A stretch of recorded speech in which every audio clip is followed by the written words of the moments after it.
কোমল কেনেকৈ খায় অঁ টাকুম টাকুমকৈ খায় ন এনেকৈ পিক পেলায় নেকি পৰিবা বন্ধু বান্ধৱীসকল নতুন এটি ব্লগলৈ আপোনালোক সকলোকে পুনৰবাৰ স্বাগতম জনাইছোঁ আজি অৱশ্যে মই বেবী ব্লগ লৈ অহা নাই আহিছোঁ এটা ৰেচিপি শ্বেয়াৰ কৰিম বুলি মানে কি হয় সন্ধিয়া সময় আহিলে আমাৰ মানে কি খাওঁ এনেকুৱা লাগি থাকে সকলোৰে হয়নে নহয় মোৰতো খুব বেছি মানে সন্ধিয়া সময় অহাৰ লগে লগে মানে মই কি খাওঁ এনেকুৱাই লাগি থাকে গতিকে মই প্ৰায়ে বনাই থকা এটা ৰেচিপি আজি আপোনালোকৰ লগত শ্বেয়াৰ কৰিম বুলি ভাবিছোঁ আলু চপৰ ৰেচিপি যিটো খাই সকলোৱে ভাল পায় ডায়েবেটিছ ৰোগীসকলক বাদ দি পেলাই গতিকে ভাবিছোঁ ৰেচিপিটো আপোনালোকৰ লগত শ্বেয়াৰ কৰোঁ এতিয়া ৰেচিপিটো শ্বেয়াৰ কৰিবলৈ হ'লে আমি এতিয়া যাব লাগিব পাকঘৰলৈ গতিকে বলক যাওঁ পাকঘৰলৈ আৰু চাওঁগে মই আলু চপ কেনেদৰে বনাওঁ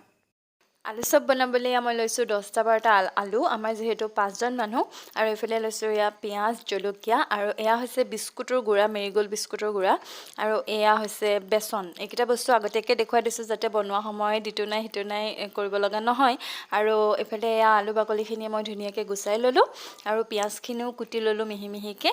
এয়া মই কেৰাহীত তেল দি দিছোঁ মিঠাতেল গৰম হ'ব দিছোঁ আৰু এইখিনি আলু পিটিকা কৰি লৈছোঁ এতিয়া কাটি লোৱা পিঁয়াজখিনি মই তেলত দি দিছোঁ পিঁয়াজ জলকীয়াখিনি আৰু এয়া অলপ মই লৰাই দিছোঁ ধুনীয়াকৈ দেখিছে আৰু গেছৰ ফ্লেমটো মিডিয়াম ৰাখিছোঁ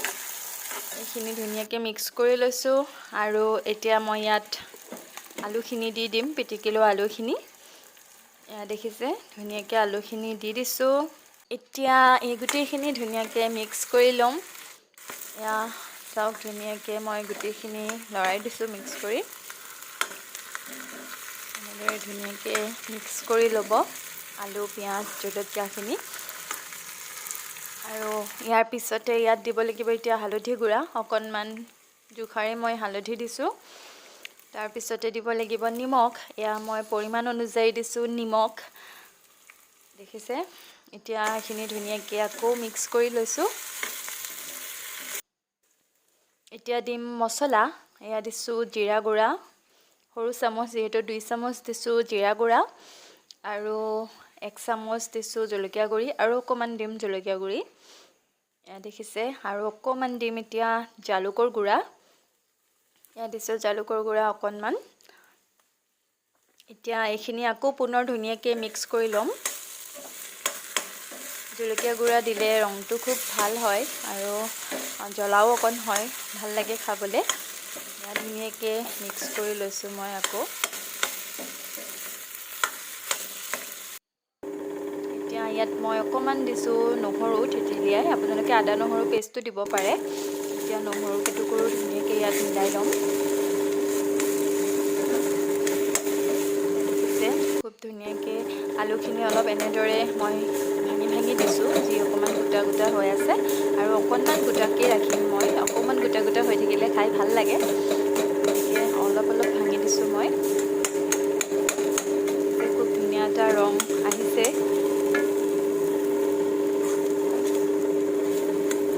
সময় এনেকৈ লৰাব লাগে অকণমান সময় তেতিয়া মছলাখিনি খুব ধুনীয়াকৈ মিহলি হৈ যায় মই গেছটো এতিয়া বন্ধ কৰি দিছোঁ এইখিনি হৈ গৈছে আৰু এতিয়া এয়া যে বেচনখিনি লৈছিলোঁ ইয়াত এতিয়া মই অকণমান দিম হালধি গুড়া তাৰপিছতে অকণমান দিম জলকীয়াৰ গুড়া এয়া অকণমান জলকীয়া গুড়া দিছোঁ আৰু পৰিমাণ অনুযায়ী অকণমান দিছোঁ এয়া নিমখ এয়া দেখিছে ধুনীয়াকৈ এতিয়া পানী মিক্স কৰিম আৰু এটা পেষ্ট বনাই ল'ম এয়া চাওক মোৰ বেচনৰ পেষ্টখিনি ৰেডি হৈ গ'ল আৰু এতিয়া একেখন চৰিয়াতে আলু থোৱা চৰিয়াখনতে মই ভাজিখিনি কাঢ়ি লৈছোঁ ফেনৰ তলত এনেদৰে অলপ দি দিছোঁ যাতে সোনকালে ঠাণ্ডা হওক কাৰণ হাতেদি যিহেতু এইখিনি আলু চপ বনাব লাগিব গতিকে এয়া ঠাণ্ডা হৈ গৈছে এতিয়া লৈছোঁ মই আলু চপ বনাবলৈ এতিয়া কেৰাহীখন পাতি দিছোঁ পুনৰ একেখন কেৰাহীকে আৰু ইয়াত দিছোঁ অলপ মিঠাতেল দি দিছোঁ আৰু কেৰাহীখন গৰম হওক বনাবৰ কাৰণে যিহেতু এইখিনি ঠাণ্ডা হৈ গৈছে গতিকে হাতেদি ধুনীয়াকৈ গোল কৰিব পাৰি এয়া ধুনীয়াকৈ মই গোল কৰি লৈছোঁ আৰু বনাই ৰখা বেচনৰ এইখিনি পেষ্টখিনিত আলু চপটো ডুবাই দিছোঁ ধুনীয়াকৈ আৰু এতিয়া বিস্কুটৰ গুড়াখিনিত ধুনীয়াকৈ আলু চপটো লগাই লৈছোঁ ধুনীয়াকৈ লগাব লাগিব যাতে চাৰিওকাষে বিস্কুটৰ গুড়াখিনি লাগ খায় আলু চপটোত দেখিছে খুব ধুনীয়াকৈ মই লগাই লৈছোঁ আৰু ইয়াক কেৰাহীত দি লৈছোঁ। এতিয়া মই প্ৰথমটো আলু চপ গেছটো পূৰা কমাই ৰাখিছোঁ। এয়া চাওক ধুনীয়াকৈ হৈ গৈছে মোৰ আলু চপটো। দুইটা ছাইড ভালদৰে ভাজি লৈছোঁ এনেদৰে। প্ৰায় হৈ গৈছে মোৰ আলু চপটো। এতিয়া এইটো কাঢ়ি দিম মই। দেখিছে খুব ধুনীয়া হৈছে আৰু অলপো ভাগা নাই। এতিয়া মই পুনৰ বাকীকেইটা আলু চপ বনাই ল'ম। এইটো দেখিছে এনেদৰে পুনৰ মই বাকীকেইটা আলু চপ বনাই লৈছোঁ। আৰু এয়া চাওক মোৰ টেষ্টি আলু চপ ৰেডি হৈ গৈছে। খুব ধুনীয়া লাগিছে হয়নে দেখিবলৈ, আৰু অলপো ভাঙা নাই আলু চপকেইটা। গতিকে আপোনালোকেও এনেদৰে বনাই খাই চাব পাৰে। মই এয়া চচ লৈ লৈছোঁ। এনেদৰে মানে নিজে যেতিয়া বনোৱা যায় খুব ভাল লাগে, বনাই খায়ো ভাল লাগে, বনায়ো ভাল লাগে আৰু আনক খুৱায়ো ভাল লাগে। আৰু লগতে চাফ চিকুণ সেইখিনিও বহুত কথা থাকে, যিটো সকলোৱে গম পায়েই নিজেই বনাই খোৱাৰ মজাটো কিমান বেলেগ। গতিকে আশা কৰোঁ ভিডিঅ'টো চাই সকলোৱে ভাল পালে, আৰু যদি ভাল পালে মোৰ চেনেলটো লাইক কমেণ্ট শ্বেয়াৰ লগতে ছাবস্ক্ৰাইব কৰিবলৈ নাপাহৰিব। পুনৰ লগ পাম সকলোকে অন্য এটি নতুন ব্লগ লৈ। আজিলৈ বাই বাই।